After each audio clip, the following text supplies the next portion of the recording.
এটাই স্বাভাবিক। ফলে আজকে যে সংকট সমাজে এই দেশে, শুধু আমাদের সমাজেরই না, এই দেশ তো মানে পথগুলা হয়ে গেছে। যে দেশ 1971 সালে 30 লক্ষ শহীদের রক্তের বিনিময়ে স্বাধীন হয়েছে, 2 লক্ষ মা বোনের ইজ্জতের বিনিময়ে স্বাধীন হয়েছে, 1 কোটি শরণার্থীর অবর্ণনীয় কষ্ট দেখে বিশ্ব বিবেক জাগ্রত হয়েছিল এই দেশকে স্বাধীন করার জন্য। সেই দেশ আজ পথগুলা। সেই সময়ে সেই দেশের একজন নাগরিক হিসাবে যতটুকু লেখাপড়া কষ্ট করে আপনারা আমাকে শিখিয়েছে, সেই জ্ঞান এবং বুদ্ধি এবং বিবেক আমাকে বলছে যে পথে নামছে, ভয় পেলে করবে, পথে নামলে পথ একটা বেরোবে। হয়তো এটা দুঃসাহস, হয়তো এটা আমার ক্ষমতার বাইরের একটা কাজ, কিন্তু এটাও তো সত্যি। আজকে 36 দিন আমি এরকম একটি নির্বাচন চালিয়ে যাই সকলের আশীর্বাদ নিয়ে, সকলে যা আশীর্বাদ করছে তাই নিয়ে করছে। মানে সম্ভব, আপনারা আশীর্বাদ করলে সম্ভব। আপনারা যদি আশীর্বাদ করেন তাহলে আমার এই বিপদ একটা মহৎ কাজে লাগবে, দেশের কাজে লাগবে, দেশের কাজে লাগবে, সমাজের কাজে লাগবে।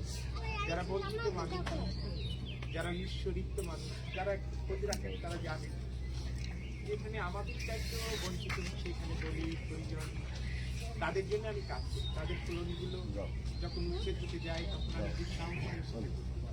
এই গোপালগঞ্জের 23 জন শিশু আটক করে তার বিরুদ্ধে আমি সুপ্রিম কোর্টে দাঁড়িয়ে আমি চ্যালেঞ্জ করেছি, আবেদন করেছি। সেটা ফলে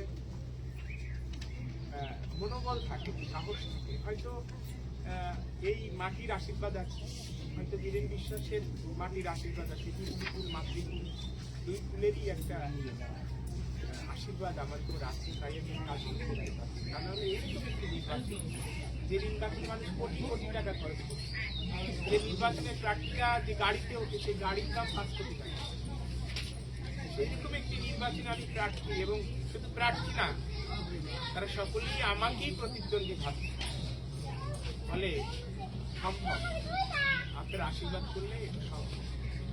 এই মাটি শিক্ষা করে বিজয় কৃষ্ণ গোস্বামী আমার মায়ের কাছে জন্ম পাই। ফলে এই মাটিতে আমি দাঁড়িয়ে আপনাদের কাছে আমার যারা গুরুজন, আমার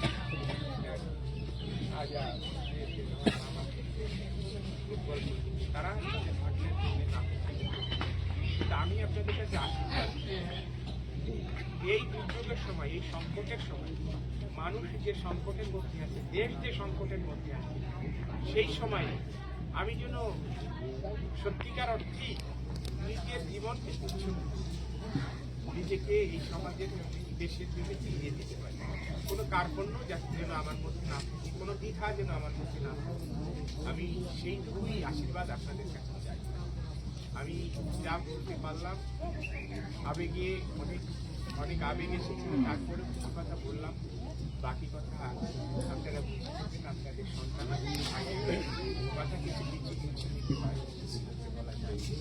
আপনারা আশীর্বাদ করবেন যেন সেই পথে নেমেছি, সেই পথ, সেই অনন্ত পথ যেন আমি বাড়িতে